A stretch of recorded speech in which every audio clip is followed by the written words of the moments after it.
2020, it's been a year. Black Lives Matter! Black Lives Matter! Black Lives Matter! Black Lives Matter! It's times like these we're reminded how fortunate we are to have a generation who've been through hard times and come out the other side. They're your parents, grandparents, great-grandparents. They're a generation who've accumulated a wealth of experiences and wisdom which we can draw on, learn from, and hold close to us as we push through and eventually come out the other side of the struggles we're all facing right now. We ask the people poised to inherit the consequences of the choices we make to speak with their elders so we can all benefit from hearing the conversations. This is what they said. People seem to be really outraged all over the world by what has occurred, what has been occurring here in the United States. Imagine you were born in the 1900s. On your 14th birthday, World War I starts and ends on your 18th birthday. 22 million people perish in that war. Later in the year, a Spanish flu epidemic hits the planet and runs into your 20th birthday. 50 million people die from it in those 2 years. Yes, 50 million. On your 29th birthday, the Great Depression begins. Unemployment hits 25%, the world GDP drops 27%. That runs until you are 33. The country nearly collapses along with the world economy. During that time, there were many lives that were lost, especially if you had money and the stock markets broke, they fell. And those who had great possessions felt they had nothing else to live for because they lost everything. When you turn 39, World War II starts, and you aren't even over the hill yet. And don't try and catch your breath. On your 41st birthday, the United States is fully pulled into World War II. Between your 39th and your 45th birthday, 75 million people perish in the war. Well, World War II, I was a little girl.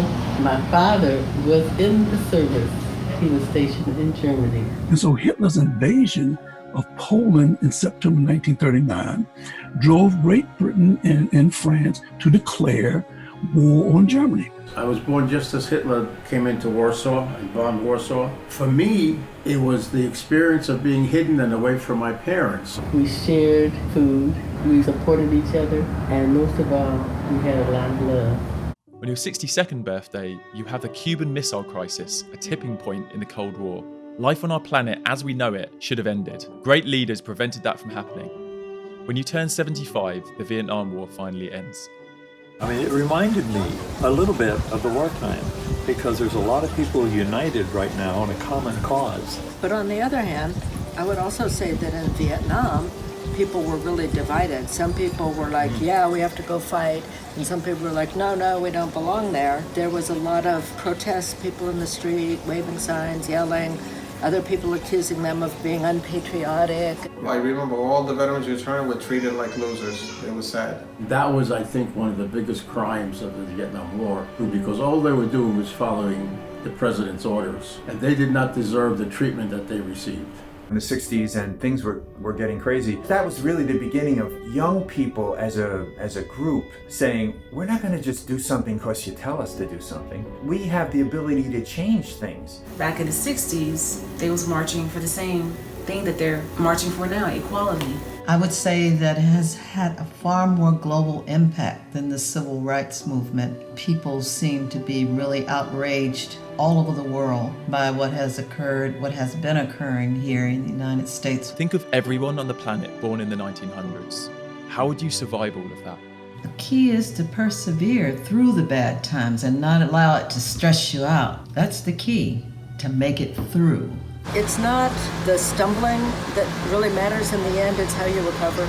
There's an old saying, it doesn't matter how many times you get knocked down in life, it's what you do after you get knocked down that makes a difference. Negativity doesn't do you any good, and you can turn every negative into a positive if you want to. Treat people the way you want to be treated. That person you're treating badly could be somebody's mother, father, daughter, sister, uncle, brother. You never know. The discrimination that I faced in my life and other negative occurrences, having a love for those people and recognizing that they don't really know what they're doing and to love them regardless has sustained me. I think you need to have love in your life. You need to have the ability to love people, and you need to have people love you. I think you need respect. I think you need to respect people. Respect brings you to being able to compromise and be fair. People don't necessarily think the way you do. They don't believe the way you do. And that's okay. And just knowing that you get a lot more with love than you do with hate. Hate is a worst thing you could ever think of. It takes up too much energy. Be honest. Don't lie.